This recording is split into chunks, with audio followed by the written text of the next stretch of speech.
we have another day on Danay Garcia podcast, this time with my lovely Jo Katsaras.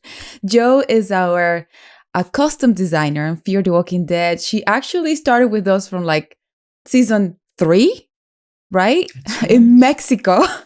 Like you really kind of like make our show look and feel in such a, you actually took our characters to the next level visually.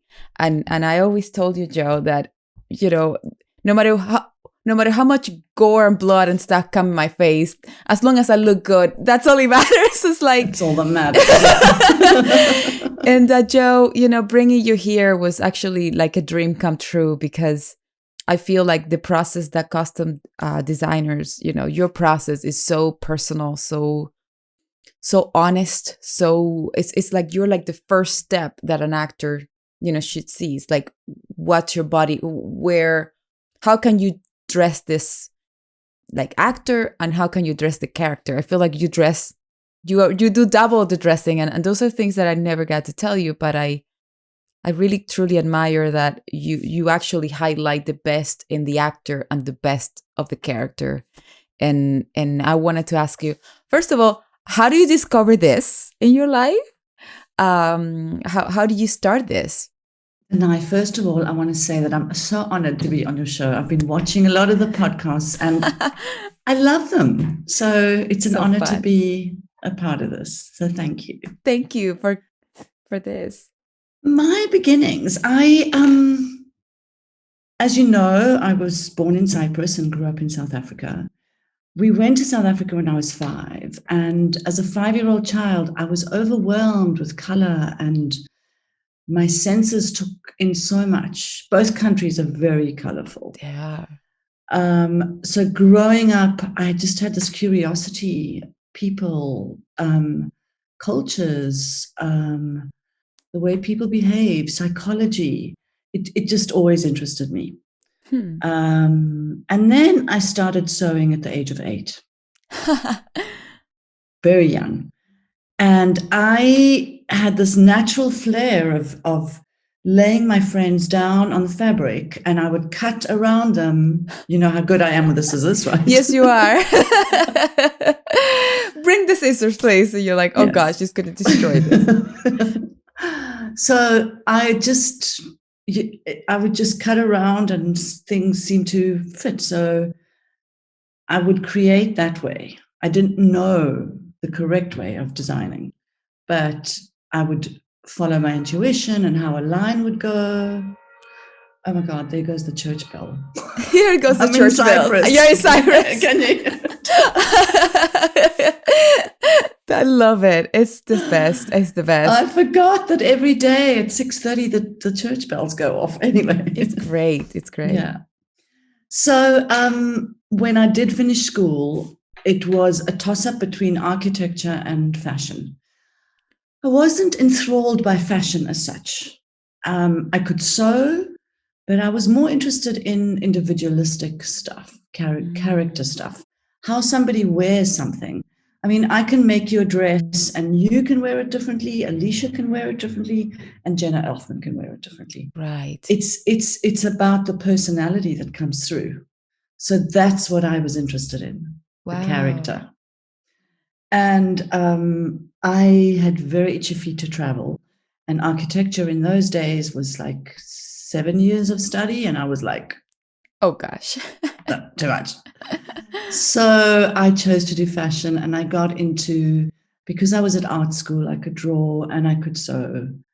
I got into a final year of a course and I finished within a year.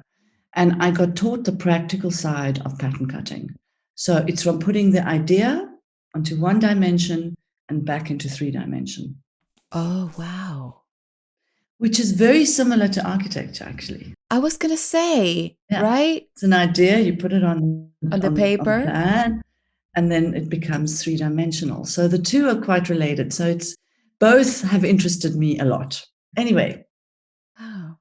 And then I landed up doing a television commercial where I had to make everything. It was set in the 60s.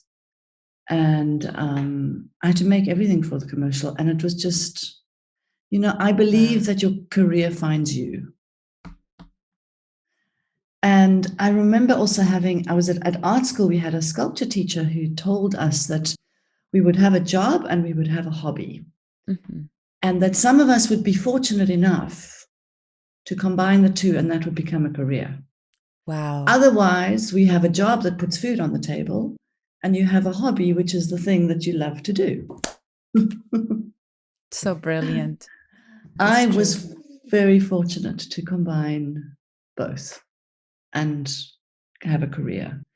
And I've had a wonderful career, and it's taken me to many countries. I've worked with some amazing, amazing human beings, and I feel very blessed. And then I came on to Fear the Walking Dead. Wow, that's Mexico. which is like what a jump. I mean, the one thing I love about artists like our head department, like you and for example Adam, our DP that we just had him.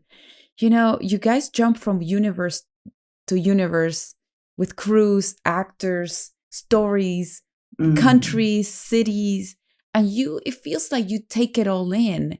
And in the case of Fear, it was the apocalypse in Mexico, like geographically but I remember when you came and you kind of changed the way we look and feel, and you created, like, I remember being in the same country, the same city, but feeling different by the way everybody was dressed, by the way I was dressed. And then the same thing, we came to Austin and you just kind of like put a different spin on the whole thing. And obviously the director of photography did the same thing visually with the picture. Yeah. And it was so, I really admire your work because it was the first time I got to see this side of the process on a deeper level from one extreme to another. And I wanted to celebrate this with you because it sounded hard. I mean, for me as an actor, I'm telling the story. It's already built, but what is put on me, what's created around me, it's another dimension. And it's like you say, it comes from an idea to the paper to a reality. And that's what was the hardest thing to design in the apocalypse? The zombies, they have no fashion. No, because it's not about fashion. It's about before. So right now we've just gone through a crazy pandemic. Okay. Yes. Honestly, I felt like we were living in season 1 of Fear the Walking Dead because totally. It's this disease breaks out and everybody gets infected. Mm-hmm. So where were we? What were we doing during the pandemic? Right. What were we wearing? Who was I before the pandemic? We're getting through this. But had the world ended, Danay would be Danay and Joe would be Joe. Absolutely. So, if I love wearing jeans because I'm comfortable and T-shirts and tank tops, that is what I would carry on. If I was a bus inspector or a customs patrol person at the border, like I remember on season 3, I did a customs officer that had turned into a zombie. Yeah, I remember that. And I brought in texture. I'd done the prostitutes of Tijuana. I did the tourist who was in Mexico and the world turned and suddenly they were left stranded. And, wow. So I brought in real people. And that's the backstory to the zombies, is that the question I ask my crew is like, who was this person before? Were they a teacher? Were they an astronaut? They had a story. Exactly. So look at the face and create that. What does this person look like they could be? Oh, what were they doing? Exactly. Before? Exactly. Wow. So for me, I feel that film, I'm very honored to work in film because I feel we have a huge responsibility to shift people's emotions. And look at a show like Fear, where it can ignite a lot of fear in the audience. I mean, honestly, I work on the show, and when I watch it and I know we've made it, I've literally got to take a break and have a cup of tea and breathe, because some of the scenes are so scary. Yes. You know what I mean? It's like, oh my Absolutely. God, when, zombie's about to bite into your neck, it's like, oh my God. Yeah, you cannot handle that naturally, even though you know what's coming. It's I weird. know. It's like viscerally when I watch it, I still get affected, Yeah. which tells me that we've all done a great job, because Yeah. I can still get into the entertainment of it. Yeah, you can see through. Yeah. So going back to the responsibility of shifting emotions, I feel that film is the most powerful way, because I mean, films like Lion, English Patient. I can name so many of them, just where we've either laughed or cried or identified with a character or shifted something in us. It's true. And because I feel such a responsibility, I use the colors of the chakra to shift, to help the audience with that too. Like, for example, on Fear the Walking Dead, there's a lot of scary scenes, Mm-hmm. a lot of blood and gore. A lot of And painful scenes too. yeah. Yeah. The trajectories of the characters, like, losing Madison, the character of Madison and Nick Clark, and, that affected the fans. And other characters coming in, like, the bullying character of Virginia, Mm-hmm. as delightful as Colby is, Yes. she played that part brilliantly.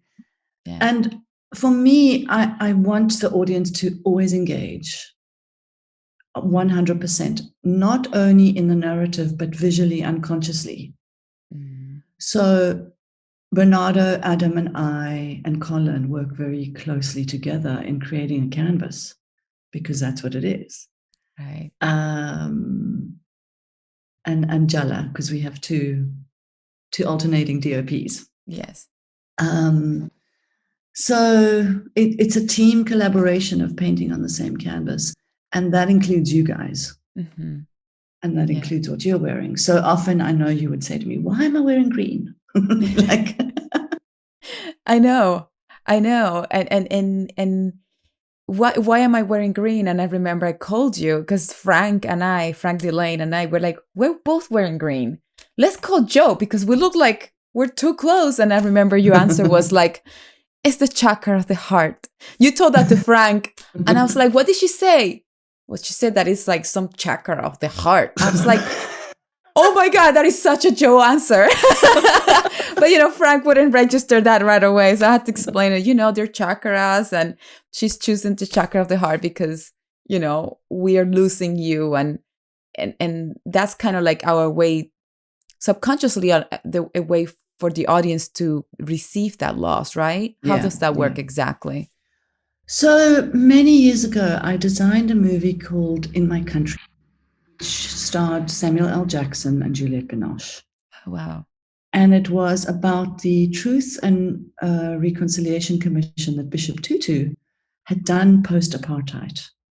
So when Mandela came into power, there was so much strife in South Africa that there needed to be, people wanted answers. What had happened? A lot of us were unaware of what went down on both sides. Mm-hmm. Black, white, immigrants, wow, all across the board. And Bishop Tutu developed this Truth and Reconciliation Commission. And the movie In My Country was the storytelling of that. And it was so painful. I even remember when I was doing research on the movie, I would vomit at some of the things I would read. I was like, not possible that this was happening without any of us knowing about it. I mean, it was extreme. And I knew that the audience would be affected. So I subliminally put green into that movie. Mm. And I literally had people phoning me after they watched and said, what did you do? What did you do? Because I was watching the most atrocious thing, but I felt such a peace. Like, there was such a serenity, like I could observe it without getting affected. Right. You can actually watch it. You get affected, but not to a point that you couldn't watch it, Yeah. right? Yeah. So you create a green so it calms you down to watch it, to receive that information? It depends, different colors. Green is the color of the heart chakra. So I use green particularly in very emotional scenes Oh, okay. to soften the blow on the viewer. But where I want to invite them in, I'll use a color like yellow Okay. or orange. Okay. Like I use a lot of orange and yellow on Alicia. That's right. Yes. Yes. And I also use the color violet on Madison. On Madison. That's true. And I've used it on Alicia as well. And I think I What put does a you in violet some. mean exactly? So violet is the all the chakras as one. You know. Ah, okay. So it's the healer. It's the all-in-one. It's the highest vibration of the colors. And I do feel that Kim, as not Kim, Madison, as badass as she was, the character, there were moments. I mean, she was a leader through and through. So that's why I would often use the violets and the purples. A lot of the churches use purple. Yes, that's true. As a color, you know, Jo, the enlightened ones. How do you keep that creativity inside your life? Like, how do you nurture that exactly? Because it seems very deep. It's very it's like to some extent you're like an architect in your own world. How do you keep that fresh in your imagination? What do you do? I know traveling is one of them. I know the beach Traveling is one of them. I know the beach is like very healing and nurturing to you. It is. The sea salt, you know how happy you feel when you're at the beach? Because the sea kind of absorbs all the negativity. And all of us, we all go through negative emotions every single day. There's a lot of stress in the world. You know, social media can stress you out. I've put together a sort of self-care thing, daily routine that I try and do. Sometimes I don't get to do everything, but I mean, this is personal, but I'm happy to share it. Like I'll wake up in the morning and I do 10 minutes of writing I call it my vomit book. Great. Yeah, it's because I need to get stuff that's been sitting and maybe came with me into my sleep. Right. I need to clear my day. It's like flush it out. It's like a flushing. The reason why I ask is because you take in so much to tell a story that you have to flush things out in order to keep creating. Because guess what? The scripts keeps coming. They keep coming. Like it's not like you just create one page. You create so much. So I was always wondering, how do you keep flushing and refreshing into moving into characters that come in, characters that come out? You know, how do you say goodbye and hello to new people? It has a lot to do with how you feel with yourself. Absolutely. Right? Absolutely. Yeah. Because actors were the same. So you write in the mornings, I write, and I actually do like about 4 minutes with a kaleidoscope. Oh. Just to clear my nervous system. Wow. I do some form of exercise, whether it's one day I'll do some yoga, another day I'll go to the gym, another day I'll do TRE. TRE is trauma release exercises, which is it's like a shaking technique, but it's like jumping on a trampoline. Okay. It gets rid of excess stagnant energy. Yes. And then I'll have something to eat. I'll, have my shower, get ready. I'm an early riser, so I get to do this all before work. And depending on if I have a 4:00 in the morning call, I will just switch it. I'll come to set first and then, do the stuff later or find some time in the day. It's very important. Or go for a walk or something. Just it's important to remain grounded. Right. Right. um, especially in the film industry. That is, I mean, the demands are incredibly high, the expectations are high, and we have Yeah. very little time to prepare. Right. And then the other thing is, I don't panic. I know that what I'm looking for will find me. Hmm. Like when I did the Netflix movie Sergio, Mm-hmm. I was looking for a particular color green, which incidentally Sergio de Mello wore when he arrived in Afghanistan. And I was looking for that color in a swimsuit in Rio. And my team Wow. was saying, not possible. I was like, let's make it. Right. It's like finding the right fabric or dyeing it and lo and behold, I felt a sense to go down an alleyway. And my assistant that was with me at the time said to me, Jo, there's nothing there. I said, just come. We went down the alleyway, and lo and behold, there was a tiny little boutique, swimwear boutique. And she not only had the bikini in the same color, but she had the one piece as well. So we had options for anadarmas. Oh my gosh. Yeah, it was the perfect color. So But that has a lot to do with your work, inner work, that the way it that you has. take care of yourself, your intuition, you sharp your, because one thing is talent, right? Another one is what you do with that talent, is how you kind of carry the load of stress and the, being creative with that and being adventurous too. I think And curious. I'm curious, but I think it all has to do with what you do every day with yourself. It's Mm. like it goes down to, because for an actor, it's the same, Joe. It's like we have to memorize a lot of lines. We have to Yes. show up at 4 o'clock in the morning. We Yeah. have to, give everything we've got. But then when we get home, it's like we're a machine. We have to recharge. We have to Yeah.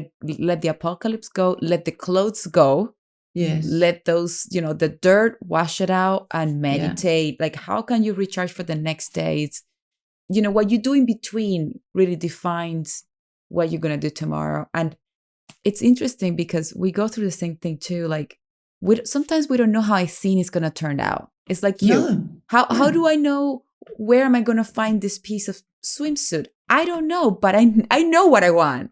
But because your intention is so specific and you work toward that, it finds you. It's like, Yeah. I don't know how a scene is Thank going to you. work out, but the moment we start acting, it finds you, like the rhythm, the place, the time, it's like, it's art is very strange to define, right? It surprises you all the time, right? And you can't help yourself. I'm just constantly curious about what's going to find me next, Exactly. and Exactly. and that's super exciting. And of course, it's about inspiring the whole team to work, that way too. And sometimes you get it right, and sometimes not. Yeah. And yeah, I mean, that's my passion. It's, like, look It what I found. yeah, yeah. And Often, I mean, Michael Satrazimus will tell you about the amount of times I've walked into his office, like, oh, Mikey, look what I found. you're like the perfect shopper. Yeah. I love we have this passion about vintage clothes and vintage, it's the life that the clothes had before they found you, and the life they're gonna give those clothes after they found you, where you're gonna put it, and how Yeah. you're gonna use it and transform it too. Yes. You And know? also, like, if you've noticed on Fear, the costumes have their own history. Like Charlie inherited your shirt, Yes. Yes. and And that's what we do. Yeah, John Dory's clothes have now gone on to John Dory Senior, and Mhm. June has taken John Dory's hat. It's the clothing is living on. Yes. Uh, What does it take to make a character iconic? Because I feel like you're a genius at that. You are oh, thank so, you. you're such a, it always surprises me. Like every year you make us look iconic. Like one thing is to look good, feel good. And the next level is to look iconic. And how do you do that? Like, what the hell, Joe? like, like it's the best. I mean, how do you do that? Define iconic so We can I get won't there. define iconic because that's not my, obviously it is the intention, but I start off with the body. Mm. We all as human beings, we have assets and we have flaws in our bodies. And Mm-hmm. I, yes, this is entertainment, but I need to make you look fantastic. Mm-hmm. So Mm-hmm. I accentuate the parts of the body that are.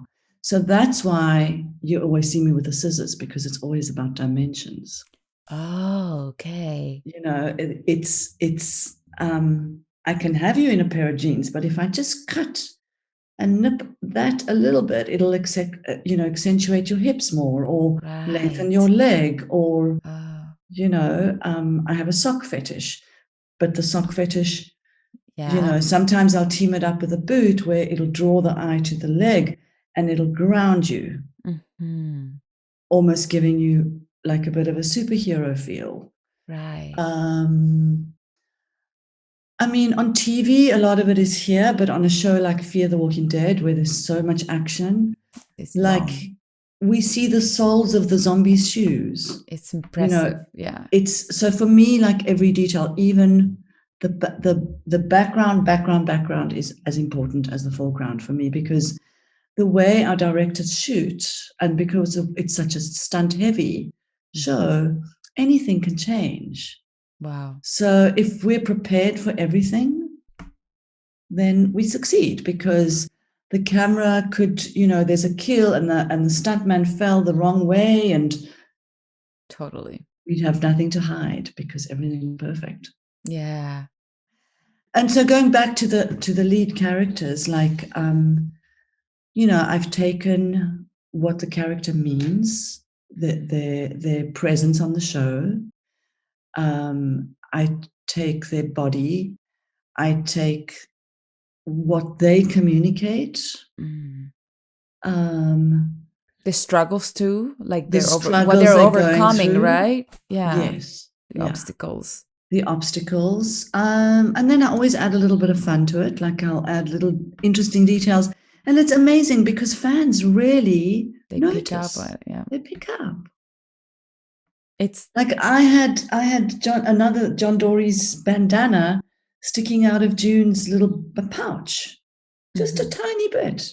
People noticed. They wrote to me about it. Just like, Joe, you know what's crazy is that they just don't notice. They every time we go, I just want you to know how far your job takes space in this universe. It's not just us. Like when we go to Comic-Con, when we go to like conventions, the only way fans can really get noticed, like for example, a Luciana fan is there, is by them wearing their clothes. yeah, yeah, It's not so much, yeah, sometimes they write we love you, whatever, but when they actually find those pieces within their yeah, reach, yeah, that's kind of like that's what we pick up. That's our connection. It's visual. yeah, It's like, hi, like, and they're like, look, it's like it's all the proudness, the thing, and how they feel when they wear those clothes, how they yeah, walk, like you can see it, and it's like, I remember going to Comic-Con, and Garrett was next to me, and a guy came, and he's like, hello, Mr. John, I am John, and he was wearing a hat, and we were like, it looks great, like, where do you yeah. get that? So it's how it transcends your job, like how it's really, the fans not pick, they just don't pick up on it, they want to wear it, they want to. They do, and a lot of them write to me, and I engage with all of them. You should, No, it's I do, and they like, where did you get that? And I say, oh, I made that, and then they go, oh, it's such a pity. you cannot get this in Macy's. Yeah, yeah, but I'll guide them into take this and do that, and sometimes I'll send them a little drawing of what to do, and I So love it. beautiful. I love engaging with the fans because They really it's pick up on it. They are like, what is she wearing? I want to wear that for Halloween. I want to wear that yeah, for Comic-Con. I want to be noticed. And boy, that works. It works. And what's funny is like what I love about watching it. like I know a lot of people love the Althea character, you know, they wear the Yes. hoodie with the stuff, and it looks iconic on anybody. Like it Yes. actually, it's all about how it was all together, you know, like the whole thing. So interestingly, with Maggie, she has, I mean, she's a beautiful woman, Mm-hmm. and she's, you know, always in other movies, it's these pretty, beautiful dresses, and on Fear, we've put her in male clothing. Like, Oh, it's all male clothing, but it's the way she wears it. right. You know what I mean? Right. Yeah. That's crazy. That's insane. And I love, you know, Coleman, it's another one that I love. I mean, Coleman has he's a very chameleon. Yeah, he has a sensibility for fashion itself, but Strand has a little bit of him, and it's like you play with that energy together. You know, and those years that Coleman is like, you know, the mysterious man that you don't know whether he's on the right side or the good side or the bad. It all carries on his clothes and how he feels. Yeah. It's fun. It is fun, and I always tie it somewhere in the story. Like, I don't know if you remember in season 3 where had that scene where he was completely drunk and talking to the spaceman. Yes. And the yacht. So I had wanted him in. I'd found this beautiful tuxedo jacket, and I went and glued strass all on the lapel, and Coleman just wears it so brilliantly. So it was like, so where did it come from? So then there was a story that the boat he was on were some party animals, and we even dressed the stunt guys and girls in some crazy party outfits. Right. There was the story zombies. there. Yeah, and he basically got it off a zombie, and that's, you know, it's always about connecting the dots. Jo, when you pick make sense. When you pick it in the next job or a job, what do you pay attention? What is the one thing that grabs you that you're like, I wanna be there? I think the script is vitally important. And the characters. I mean, I want to spend company with characters that I enjoy and love and find entertaining. Mm-hmm. Mm-hmm. It's the same if I was reading a book. If I start reading a book and I don't have any connection with the characters, what's the point of wasting my time? You know what I mean? The same with the movie. If I start watching something and it's just no connect, get on to the next thing. Right. So script is important. A lot of elements, you know, the director, the whole team. You know, one thing I've loved about Fear the Walking Dead is that we literally have an egoless production team. Like, it just everybody just gets on so beautifully that, you know, it's a blessing, especially on such a hard show.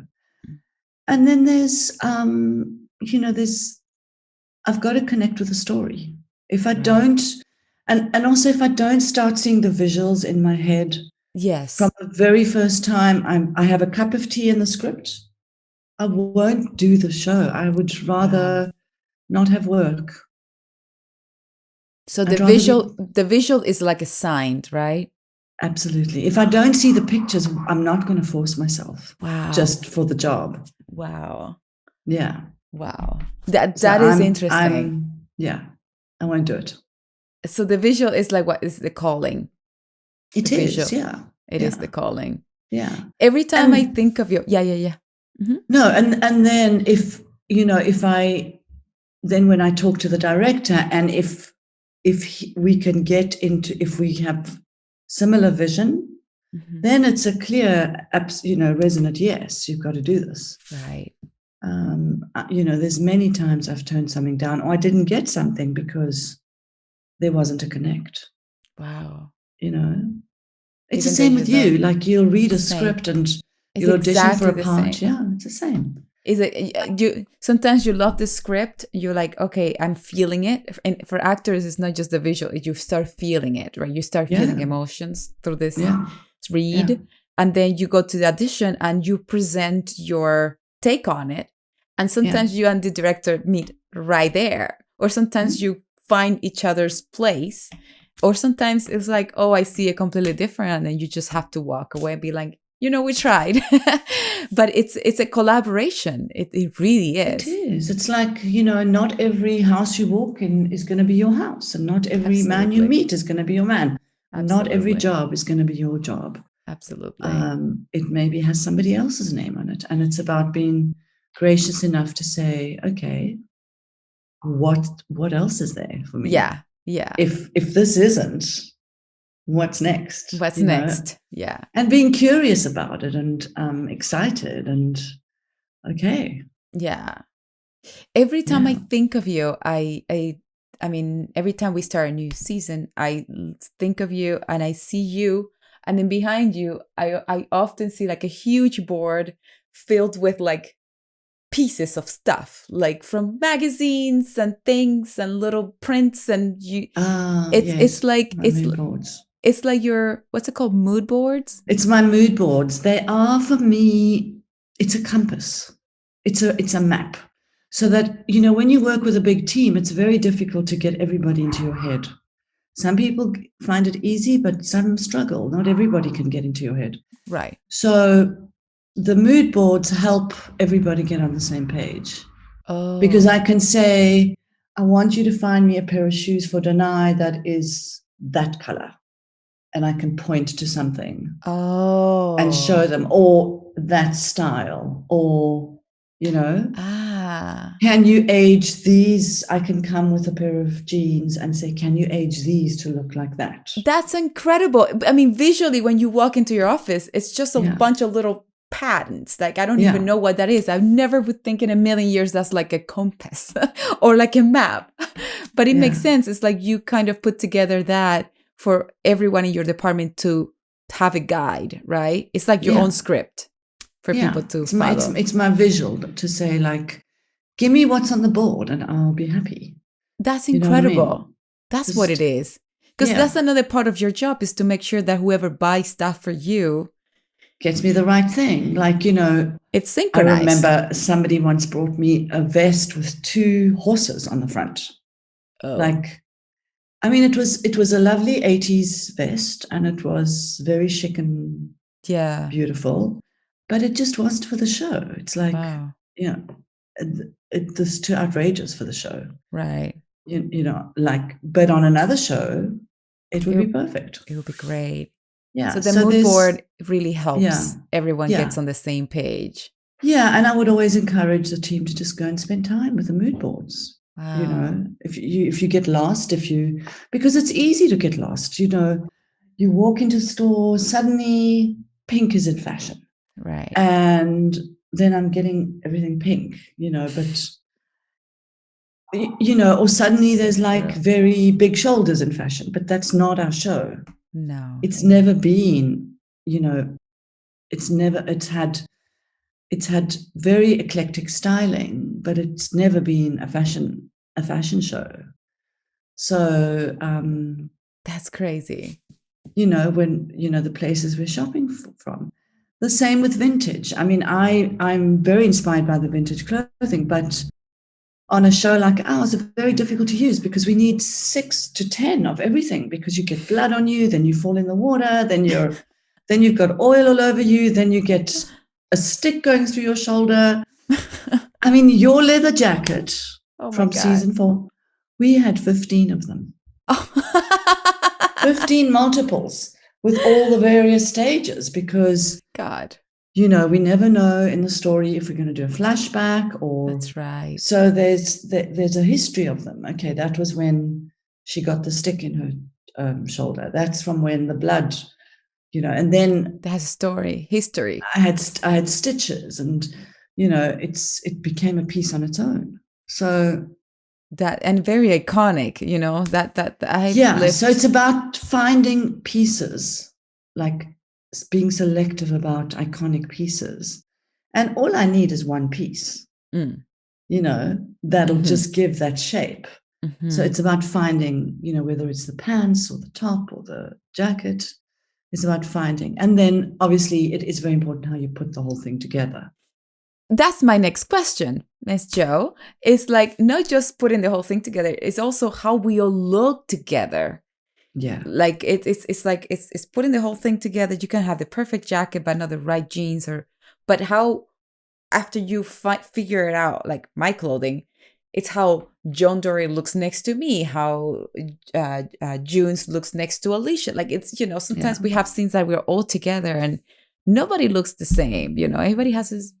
That's been a challenge because there's so many of you.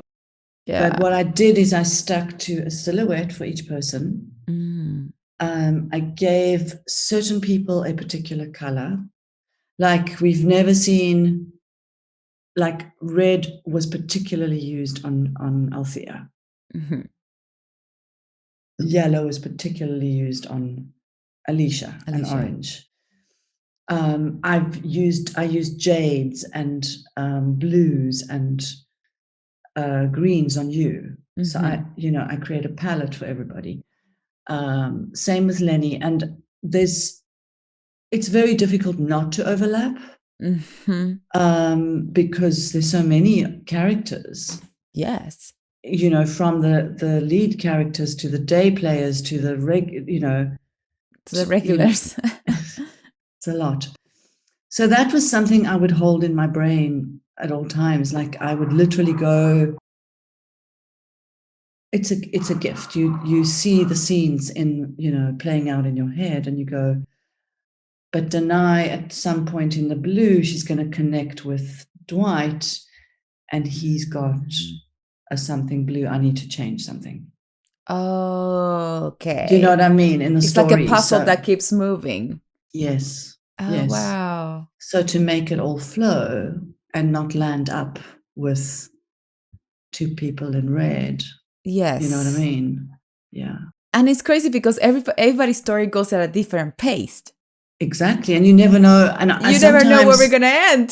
exactly. So that's like that's also intuition, kind of going, okay, well, That's let's insane. change a t-shirt or let's do a different top or whatever.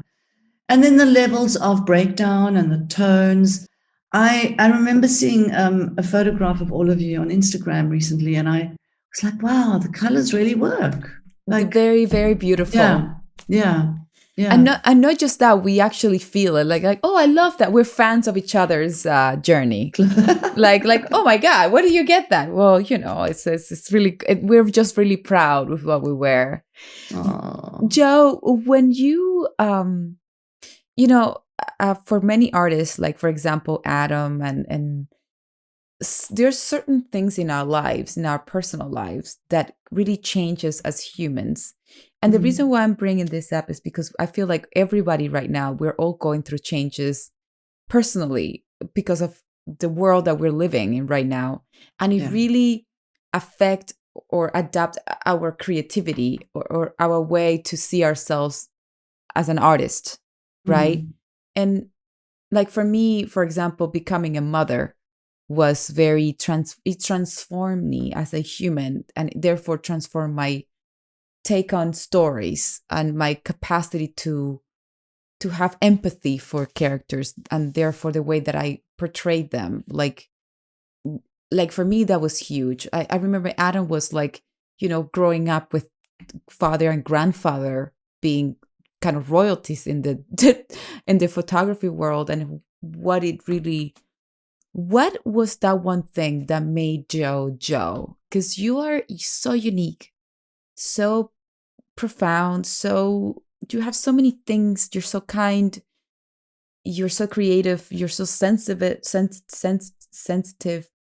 and you're so like strong when it comes to your vision. Like you really, when you want to find something, you really find it. Like you're very like full on. Like what was that one thing in your life that created you as an artist? Like it pushed you, or like maybe you started this way, but something happened and it transformed you into this, and to a point that you never will be the same, you know? Well, motherhood for one. Motherhood, right? Like that. I mean, it taught me patience, it taught me compassion, it taught me, like empathy. And he's just Motherhood. Motherhood. Hi. Motherhood. But beyond that, I don't know. I think it's just being super conscious and doing work. Nobody's had an easy life. Mm-hmm. And understanding, just having a deep understanding of emotions, and how people translate emotions. That definitely gives me, I know it makes me who I am. Like Alicia was recently saying to me about how safe she feels in the fitting room with me. I once had Anne Dowd say to me, she'd phoned me and she said, I just want to tell you that it was just so amazing doing a fitting with you. I get that a lot. Christine as well recently, Joe, that was just such an amazing fitting. It's important for me that you guys are involved in it.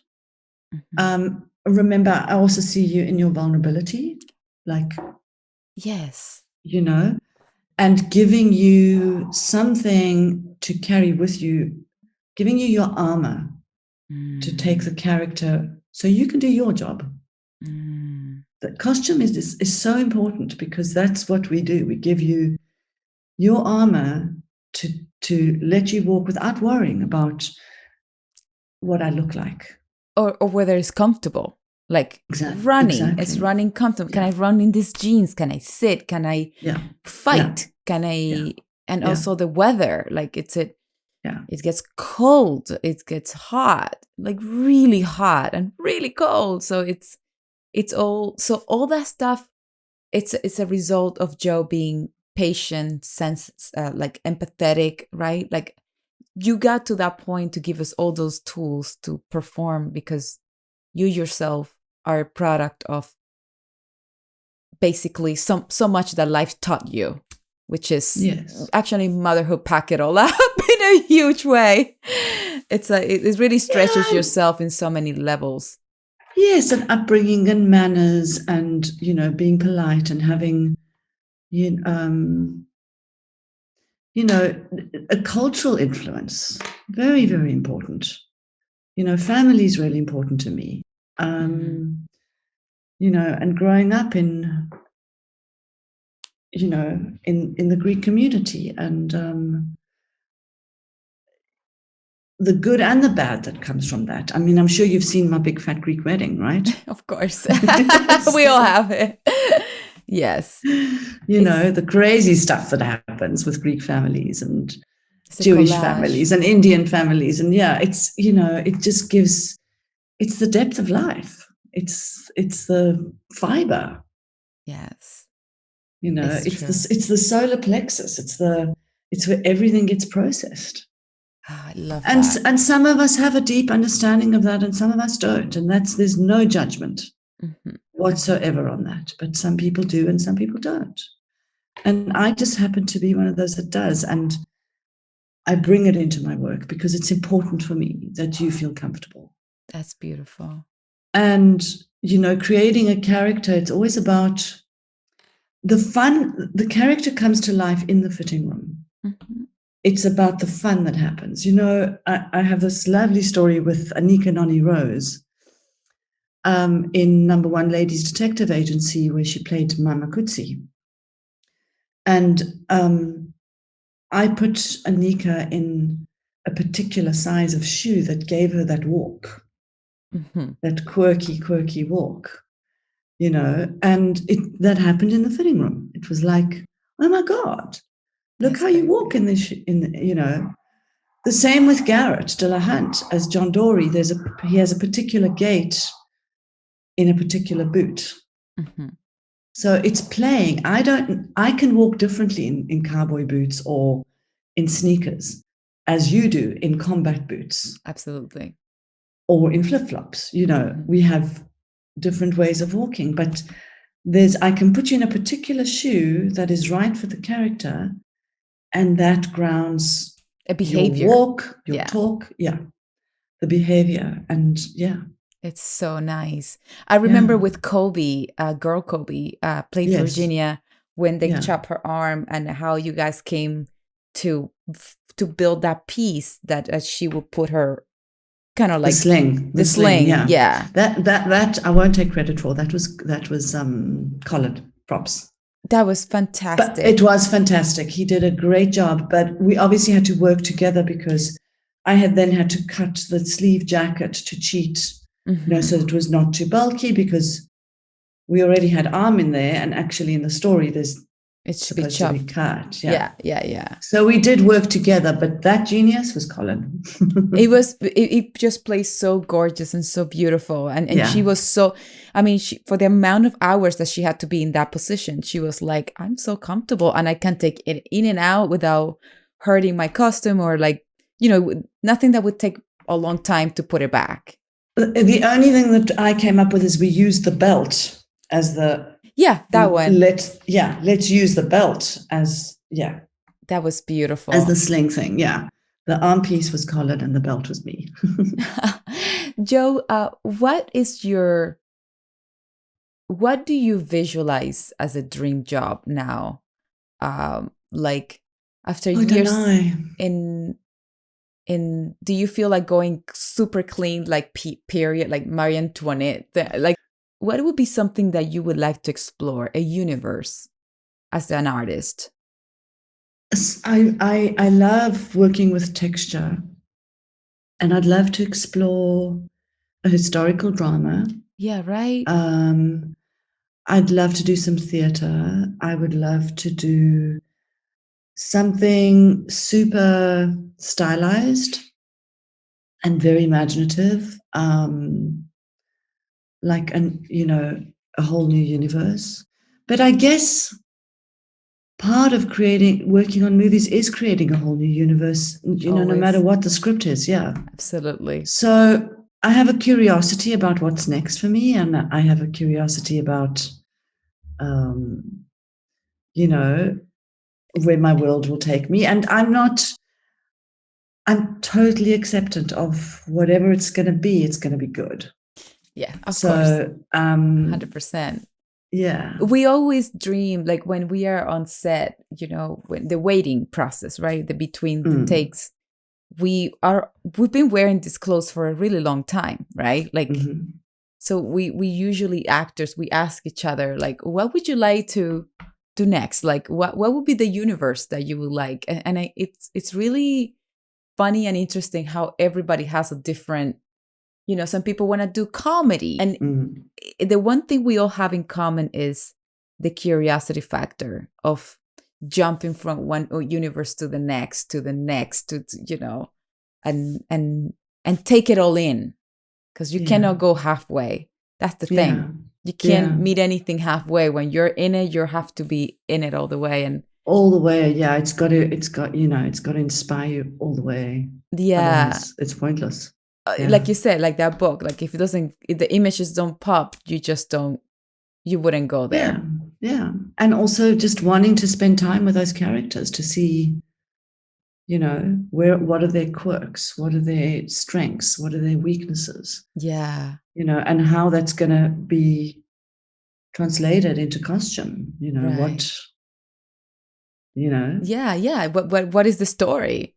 Jo, what would be a message that you would like to send to upcoming artists? Like not just costume, but anything that has to do with a collaboration nowadays. Like, what would be a message, especially now that we are living just kind of strange times? How can we use this to nurture our souls? Like the same way you do your writings. Like, how can we protect that? What would be a message that you would send? I would say engage in healthy communication.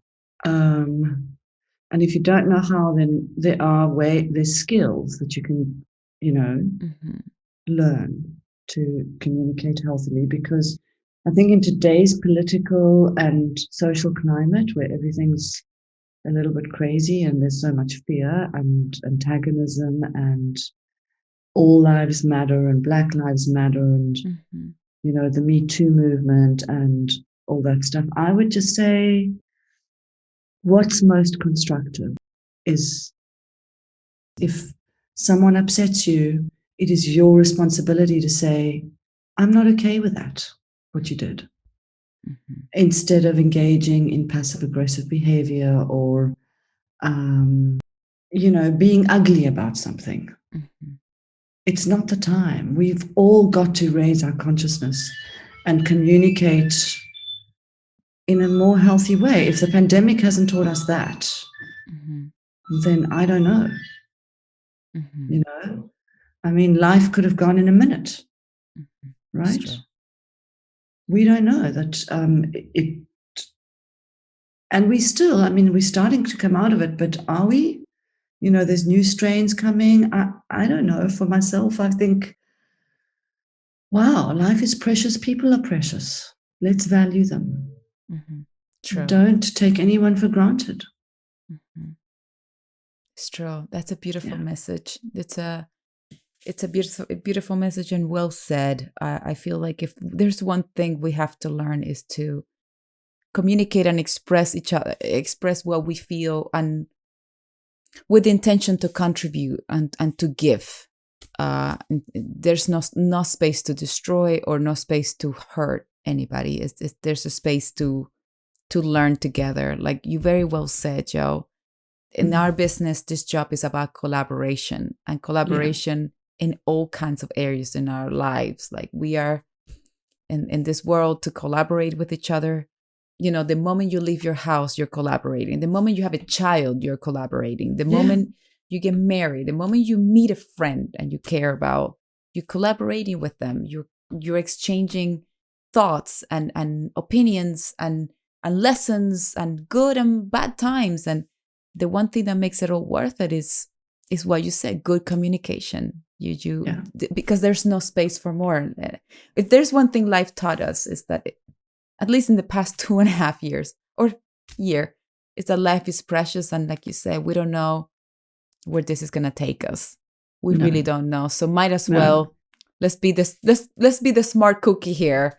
Let's be kind to each other, Yeah. Let's be kind to each other and let's understand why we're here together. There's always, you said it, like there are no accidents, this things find you.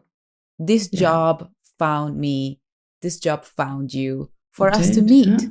And the stuff that you have taught us, Joe, the actors, the stuff that I have learned from you.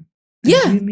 Yeah. The stuff that you have taught us through, the work and your incredible, focus and determination to year after year, month after month, get us through. It's and you did it, and the world knows it.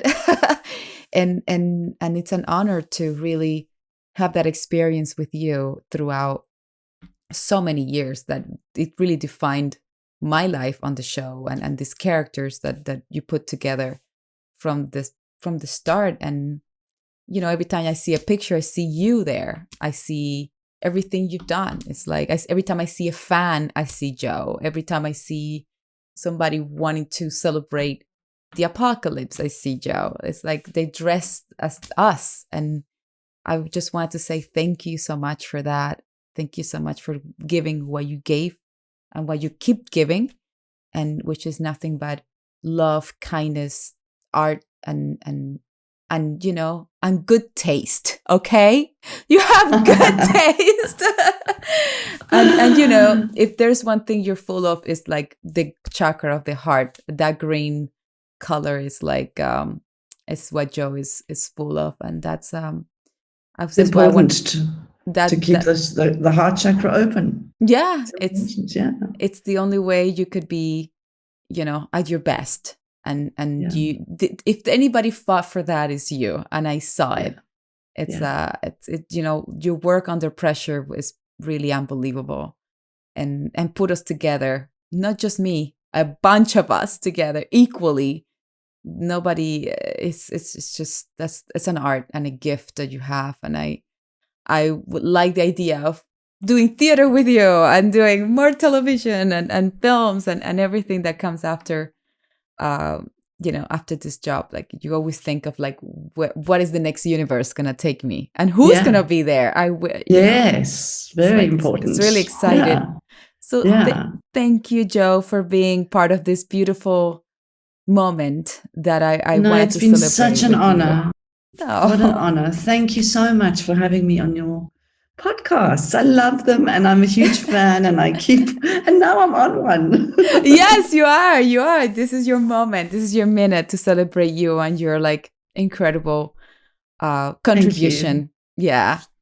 I love And you and you're adore amazing. I you. love you. You're the best. You're the best. Hang on. Thank you. Bye. Bye.